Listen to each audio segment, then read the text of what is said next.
Hey friends, Elizabeth here from Plant-Based Bride, back again with another video, and today I'm setting up my bullet journal for March with a fox theme with a little bit of a twist. So I don't know about you, but I've always loved coming across sketchbook pages that are styled like old school scientific observations of the natural world, whether it's a specific animal species or plant species. These pages with lots of notes and sketches, diagrams, facts.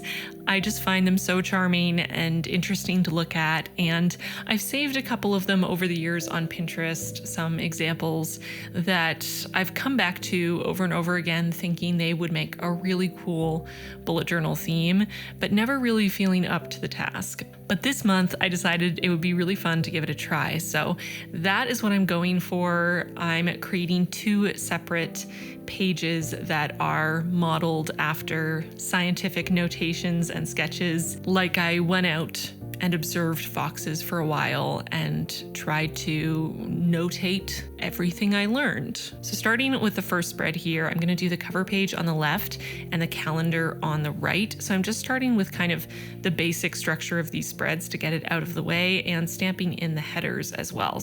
I decided to use some of my tea-stained paper in this setup just to really add to that old scientific notation vibe, give it a bit of a aged book feeling. I do have a video tutorial on how I make tea-stained paper if you want to try it yourself, so I'll link that below as well if you want to give it a try.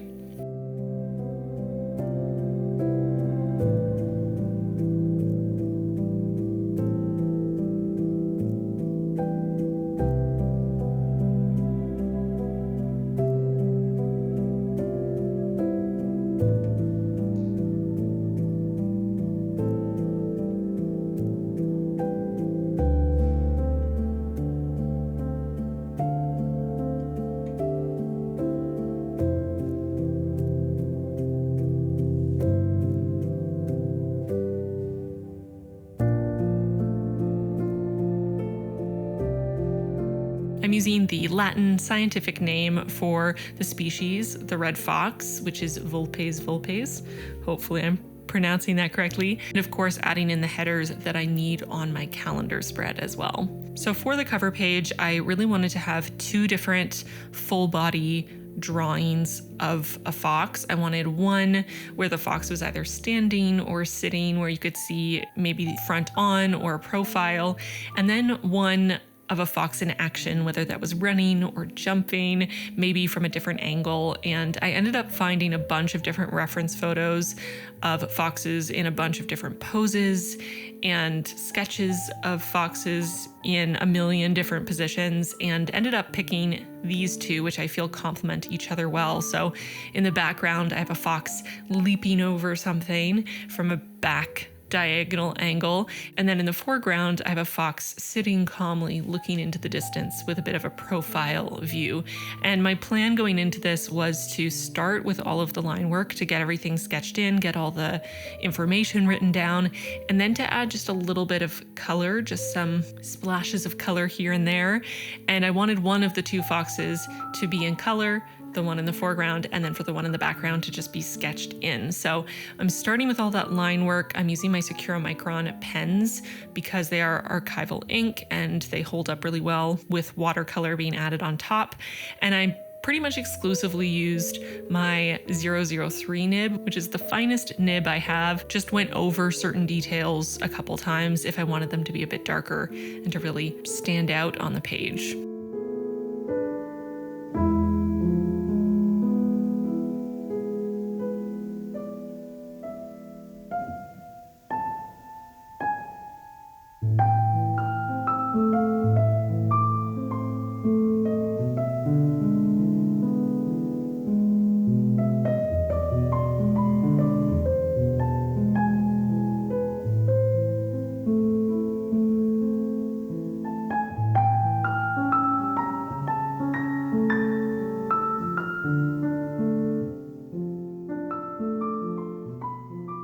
also wanted to sketch a couple of the plant species that foxes are known to eat, including sedges, which I'm drawing in the lower right-hand corner, acorns, which I'm drawing in the upper right-hand corner, and raspberries, which I'm drawing just above our jumping fox. I think my favorite part of coming up with this theme and prepping for it was doing all the research and finding out a bunch of fun facts about foxes. There are actually quite a few foxes where I live, and one of my favorite things is spotting a fox when we're driving around town.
I wanted to label the plant species, and I wanted to kind of emulate the same serif font that I get with my stamps, but on a much smaller scale.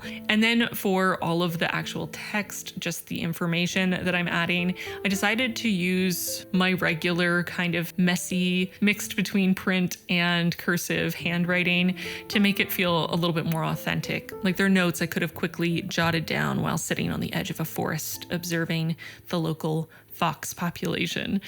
Because my handwriting is so small, I'm going to read out all the facts I included because I imagine even if you made this video full screen on your computer or your TV, you might struggle to read my teeny tiny handwriting. So starting with their diet, they're omnivores with a highly varied diet, consuming over 300 animal species and a few dozen species of plants, including acorns, raspberries, and sedges. Their weight can range from 3 to 14 kilograms for an adult fox. There's quite a wide range, and their lifespan is around 3 to 4 years in the wild. Their tails are longer than half their body length, and they have elongated bodies with shorter limbs. They have 4 digits on their back paws and 5 digits on the front. They have a narrow muzzle and can jump over 2 meters or 6 feet 7 inches. Their range covers nearly 70,000 square kilometers and reaches as far as the Arctic Circle. Red foxes are present on 5 of the 7 continents. Unfortunately, they were not naturally occurring in Australia. They were introduced by humans, and they're considered an invasive species there. Their height is 35 to 50 centimeters at the shoulder. Again, there's quite a wide range between female and male foxes and also between different subspecies. And they are the largest species of the genus Vulpes. 45 subspecies of the red fox are currently recognized. Their tail reaches the ground while standing. So those were all the fun facts, all the tidbits I included about foxes on the cover page. And once I was done inking, I decided to move on and do the rest of the inking for the entire setup before letting everything thoroughly dry overnight and coming back to add a little bit of color with my watercolor. So on that note, I'm going to cut out my tabs for my weeklies so I can start working on those. And as per usual in my B5 size notebook, I like to cut my tabs on the second column of dots in from the edge, and each tab itself is a 2x2 diagonal, 4 spaces tall on that vertical edge, and then another 2x2 diagonal coming back in. And for my weeklies, I'm doing the same rolling weekly layout that I've been using for the last couple setups, just my standard space for each day of the week to add my daily tasks, priorities, write down notes I have, remind myself of appointments or meetings or deadlines. And then I have my little weekly task list at the end where I can track all of the tasks I want to get done in a week that don't necessarily have a specific assigned day. Of course, I do have a video explaining the rolling weekly in much greater detail, so I'll link that as always. If you're new and you don't know how the rolling weekly works and maybe you're intrigued, I'll link that for you so you can check out that video and learn all about it, so I don't ramble on too long in this video. But I am really, really loving having the rolling weekly back in my life. It's been grand.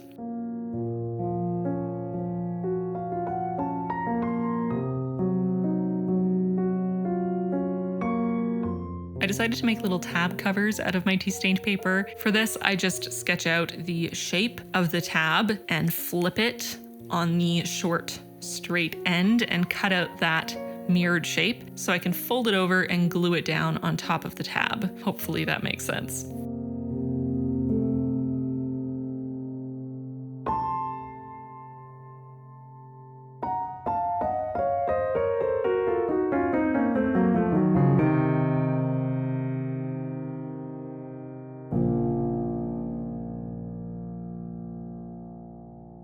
Once I finished setting up all my weeklies, it was time to move on to the final 2-page spread of this setup. On the left, I'm just going to keep a big open space for a brain dump. This is just going to be a place for random notes, for things I want to remember. Maybe I need a little bit more space to write down some notes while I'm editing a video or something. This is kind of the place I've designated for that, just whatever I need it for. And then on the right side, I'm going to be making my second piece of art for this setup. So this is going to be similar to that first piece of art. I wanted to include a bunch of drawings, but then also, of course, some more facts about foxes. And the first thing I thought would be cool, I actually saw a drawing on Pinterest that was much more minimalist than what I'm going for here. It was a much simpler, sort of more line art style, but it showed a fox's head half regular and half just the skull.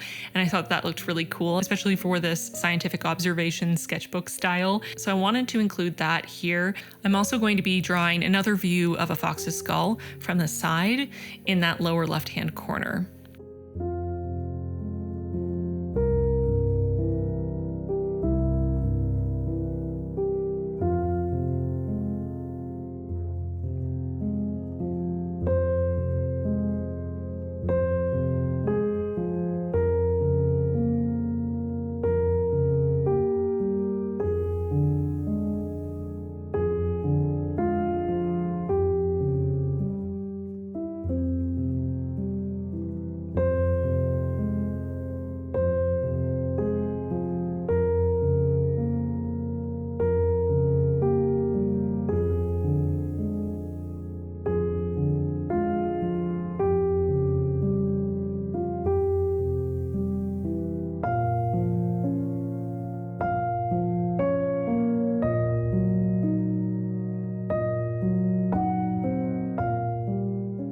I also wanted to draw just an eye on its own. I'm also going to be drawing a paw, and I wanted to include one final full body view of a fox. And I thought it'd be really cute to draw a fox sleeping, because I do think the way that foxes curl up on themselves and sort of use their tails as a pillow is one of the cutest things in the world.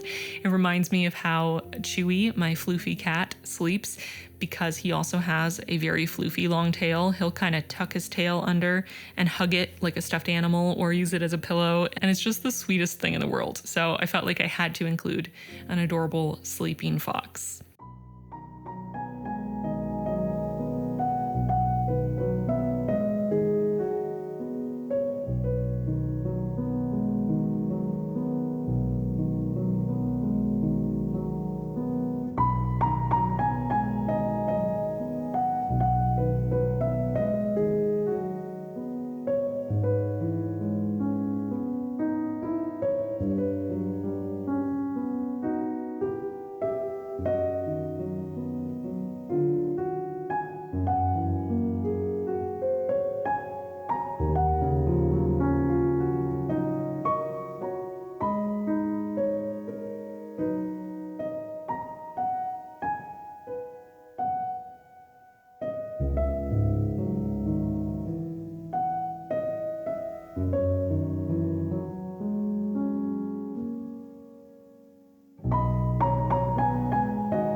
I'm of course adding a bunch more facts on this page as well.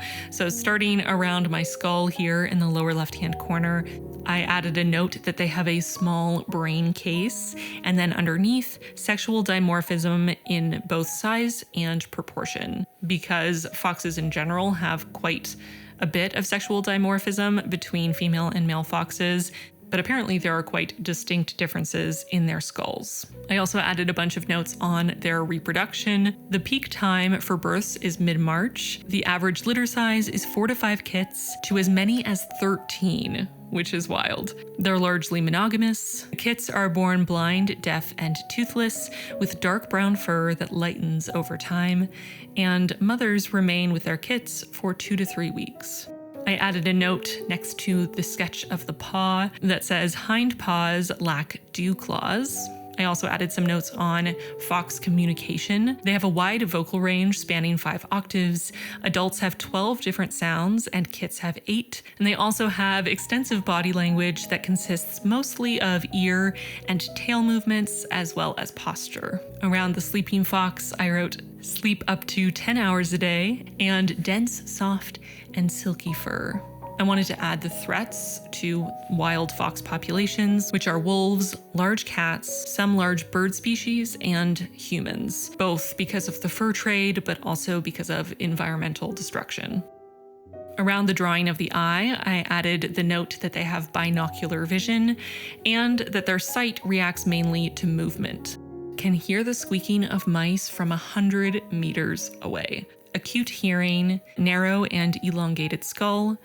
I also wanted to add some facts about fox behavior. They live in social groups of 3 or 4 adults on average, and up to 10 in a larger group. Outside of breeding season, they prefer living in the open, in densely vegetated areas, really only entering their burrows to escape bad weather. And in these groups of multiple adult foxes, any non-breeding vixens help to rear the kits.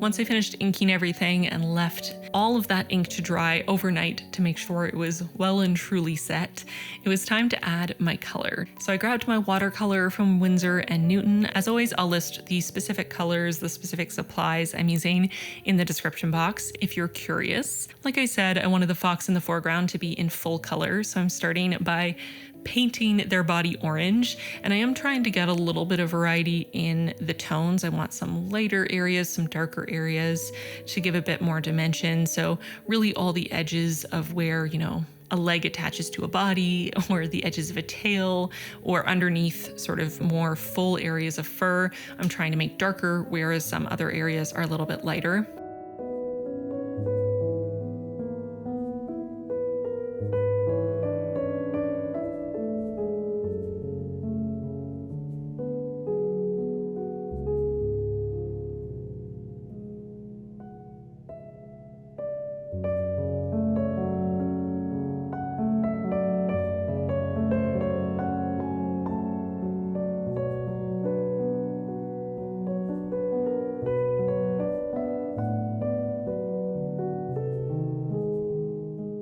I'm using a very, very watered down orange on the areas that are lighter or even white, because I didn't want it to be just the same white as the page and look unpainted or be unpainted. And I thought it was probably more realistic, especially from a lot of photos I've seen, that the areas of white fur tend to be a little bit of an off-white or a cream rather than a true pure white. They also tend to have black legs and black on their tails and black on the tips of their ears. I did look at a bunch of photos, and some red foxes have quite light tails. Some have very, very dark, almost entirely black tails. There's a lot of variety. I decided to go with the red foxes that have pretty much a fully orange tail that matches the rest of the fur on their body, with some black fur kind of mixed in, a bit of a variegated look, rather than some of the foxes I saw that had almost pure black tails. I also decided to darken up some of the edges even more with my black watercolor, just for a little bit more dimension, a little bit more contrast.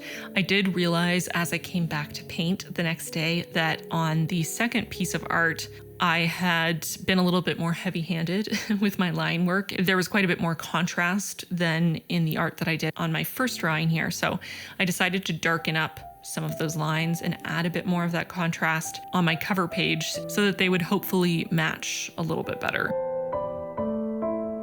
At first, I thought I was only going to paint the fox, but I thought it looked a little strange. So I decided to paint the 3 plants as well, my sedges, raspberries, and acorns.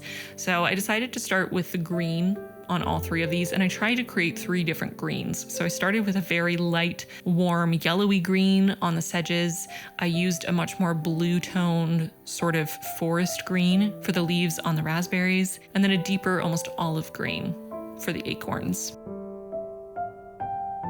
I also painted the raspberries a bright pinkish red and used lighter and darker tones of brown to fill in the acorns and the little pods. I don't know if that's what they're called, but that's the word my brain went for on the sedges.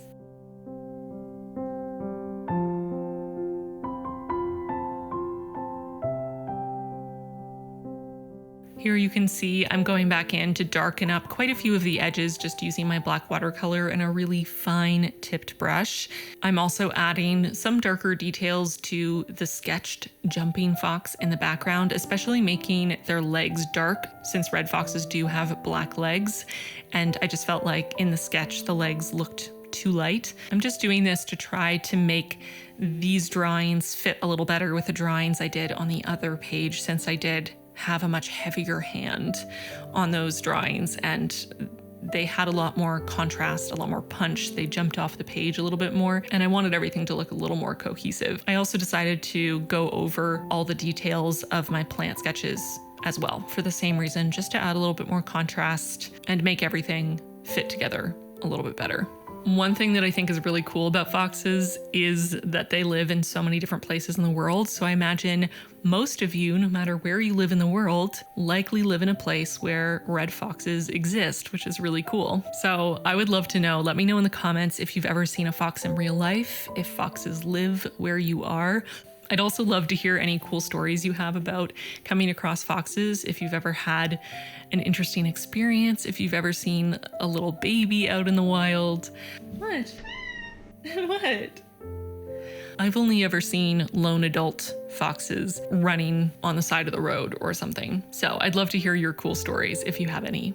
Flipping to the final spread here, and I'm just adding watercolor to this spread as well. For this one, I decided to just paint my sleeping fox and then add a touch of green to these little sprigs I added to fill in some empty space. I actually also added a couple little sprigs to my cover page as well because I felt like there were a couple little areas that felt too empty.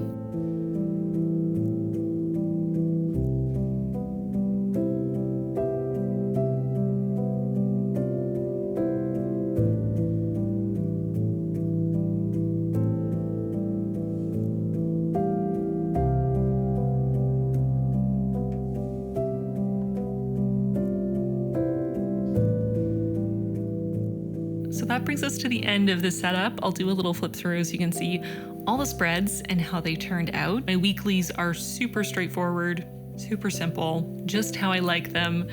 But we definitely have some more intricate art on this setup. And I really had fun doing all the research, finding all the facts, but also getting a bunch of different inspiration images and sketching out different aspects of foxes and some of the plants they eat and all of that. I just found it super interesting. I really enjoyed diving in to the world of the red fox. for this setup. So I hope you enjoyed this one. If you did, give it a like and subscribe if you haven't already. Don't forget to leave your fox interaction stories if you have any in the comments. I would love to read them.